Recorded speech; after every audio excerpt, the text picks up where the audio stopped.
বন্ধুরা, তোমাদের রিকোয়েস্টে আমি আরেকটি ভিডিও নিয়ে এসেছি। কি করে আমি বানাই ডালিয়া, যারা অনেক বাচ্চারা আছে খেতে চায় না, তাহলে দেখো আমি এখানে অনেক সবজি দিয়েছি। সব রকমের সবজি দিয়েছি, বেশিরভাগ দিয়েছি কর্ন। কর্ন দিয়েছি, তার সাথে দিয়েছি গাজর, ক্যাপসিকাম, এটা হচ্ছে বিনস, লাল ক্যাপসিকাম, হলুদ ক্যাপসিকাম মানে বেল পেপারগুলো, আর গ্রিন ক্যাপসিকাম।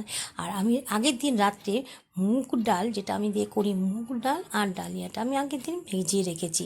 আর তাতে তোমাদের অনেক সুবিধা হবে, খুব তাড়াতাড়ি হয়ে যাবে। আর যেটা আমি দিই সেটা হচ্ছে হিং। এটা আমি হিংটা একটু শক্ত হয়ে গিয়েছিলো, আমি হিংটাকে আমি একটু গুঁড়ো করে নিয়েছি। আর লঙ্কা আমি শুকনো লঙ্কা দিচ্ছি, কাঁচা লঙ্কাও দিতে পারো স্বাদ অনুযায়ী। আর খুব ছোটো ছোটো যারা খাবে তাদের জন্য তুমি এটা স্কিপও করতে পারো। তার সাথে দিয়েছি সাদা জিরে, আর বাকি একটু হিং দিয়ে দিয়েছি। আর এটা হচ্ছে ফোড়নের জন্য লাগবে, যারা যারা দিতে চাও দেবে, না দিলেও এটা স্কিপ করতে পারো। এবার আমি সবজিগুলোকে ভেজে নিচ্ছি। খুব শুকনো মানে বেশি তেলও দেবো না, আবার কমও তেল দেবো না, একটু অল্প পরিমাণে তেলের মধ্যে দিয়ে আমি একটু নুন দিয়ে সাথে করে নিয়েছি। এবার তোমাদের নুনটা দিচ্ছি, আমি কিন্তু পিঙ্ক নুন খাই। তোমরাও এটা খেতে পারো, খুব ভালো পিঙ্ক নুন, টাটার পিঙ্ক নুন। আর তার সাথে একটু হলুদ দিয়ে দিচ্ছি, না হলে হলুদ না দিলে কালার আসবে না, কালার না আসলে বাচ্চারা খেতে চায় না, জানোই তো সেটা। আর এবার একটু ভেজে নিচ্ছি, আর খুব কম ভাজবো যাতে জিনিসগুলো মুড়ামুড়িগুলো থেকে যায়। এবার আমি এটা ঢেকে দিচ্ছি যাতে হালকা হালকা নরম হয়ে যায়। ঠিক আছে, তোমরা কিন্তু যেভাবে করছি সেভাবে করতে পারো। আর আমি এটা ডালিয়াটাকে জলটা ঝরিয়ে নিয়েছি, একদম শুকনো করে নিয়েছি। এবার দেখো, যেহেতু সকালবেলা করছি, মেয়ে টিফিনটাও দিয়ে দিচ্ছি এই ডালিয়া, তার সাথে ফল পেঁপে দিচ্ছি, আর দিচ্ছি মোসাম্বি।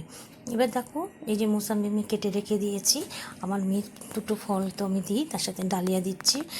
ওর মুডের উপর নির্ভর করে কি ডালিয়া দেবো কি না, তাই আজকে ডালিয়া দিচ্ছি। আর যখন দিচ্ছি তাহলে তোমাদের জন্য আমি তোমাদের রিকোয়েস্টে এই ভিডিওটি আমি পাঠিয়ে দিচ্ছি। এবার আমি দিচ্ছি তোমার ডালিয়া আর মুগ ডালটা, যে জলটা ঝরিয়ে রেখেছিলাম সেটা দিচ্ছি।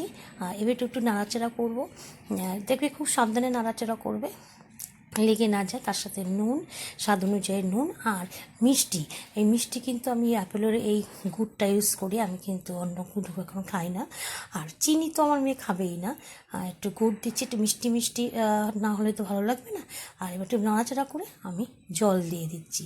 এবার জলটা তুমি পরিমাণ মতো দেবে যাতে সবজিগুলো সেদ্ধ হয়, তার সাথে ডাল আর ডালিয়াটাও সেদ্ধ হয়ে যায়। আর তারপরে দিচ্ছি ঘি।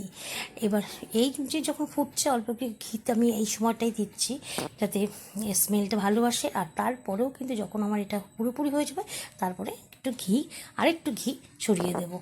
সেটা আমার মেয়ে খুব পছন্দ করে, ঘিয়ের গন্ধটা। কেমন লাগলো অবশ্যই যেন লাইক কমেন্ট।